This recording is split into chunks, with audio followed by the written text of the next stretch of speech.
Hi,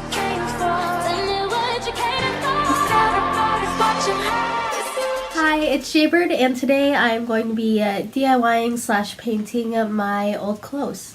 This video was originally inspired by Jim Reno, not really sure how to say that, but I will put her information in the link below, as well as put it somewhere on the screen if you want to go look at hers. And I think in hers she featured like the Sistine Chapel, Starry Night, stuff like that, so I plan on doing those in another video. I only featured 2 painted shirts in this video, the one in which I am wearing now. This one's kind of my favorite.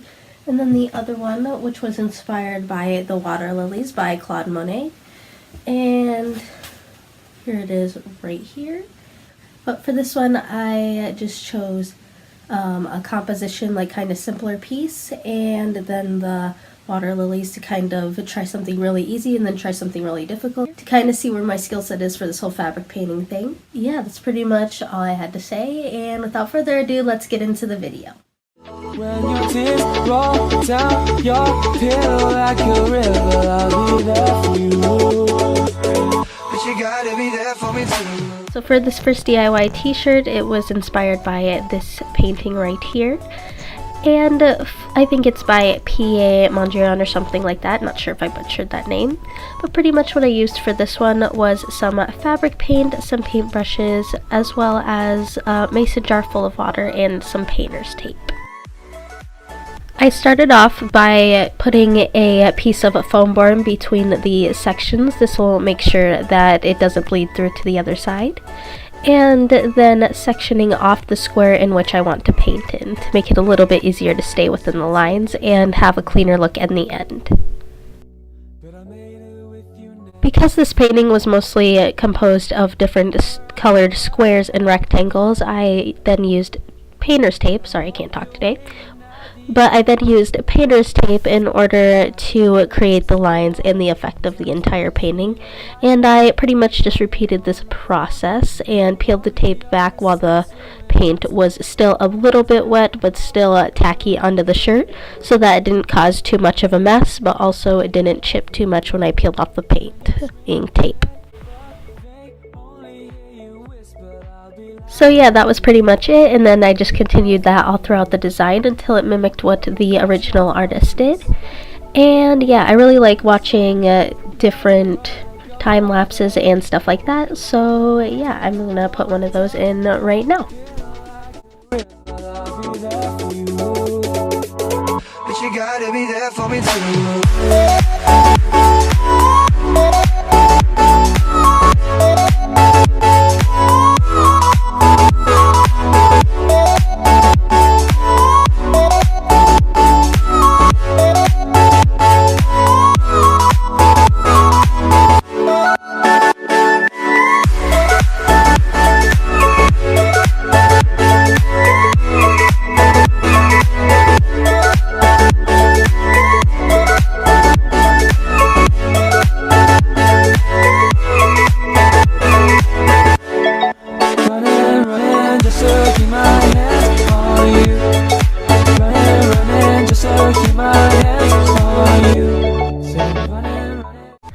And after you lift up the painter's tape, I did have a few rough edges, so I just cleaned that up with some white fabric paint, which kind of didn't work the best because the white fabric paint did not match the color of the t-shirt at all. But we're working with what we got here, and it doesn't look too bad. And then this is where things went south, so I used t-shirt kind of printer tape stuff. I don't even know what it is, but I tried to iron that down and it did work for my logo. And I think I put my Instagram on there, which you should follow that, by the way. But then when I tried the other side, it wouldn't peel off, so I had to go over that again with fabric paint. But yeah, I really love how this turned out, and I will definitely be wearing this again. Crazy night, speeding by, hard to run and wild.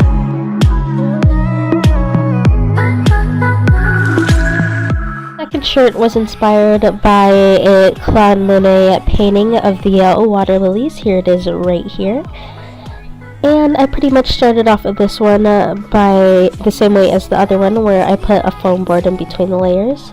And this one had a lot of wrinkles, so I smoothed it out and used a lint roller to get off any excess fabric off of the front.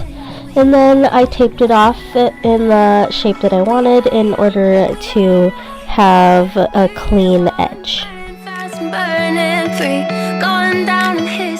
Another thing that set the shirt apart was the fact that I had to use a white base because it was a black shirt, so I had to do a thin layer of white paint.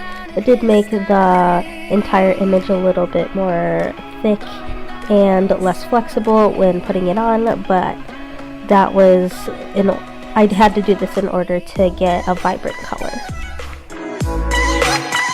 From that point on, I just kind of dabbed different colors of blue and kind of blended it with the white while the white was still a little bit wet, and kind of created a water effect like the water lilies. And then I outlined the lily pads with a thin black, and then I just added in a couple more details.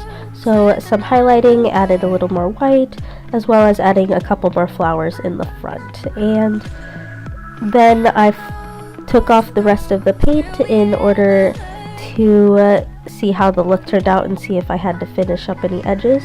And because the white base was there, the edges were not too rough. And yeah, I really like how this one turned out too.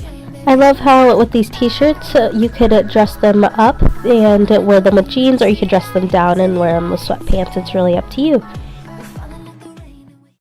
As always, thank you so much for watching, and I hope that you enjoyed the video. Please give it a thumbs up if you did, and comment down below which one was your favorite.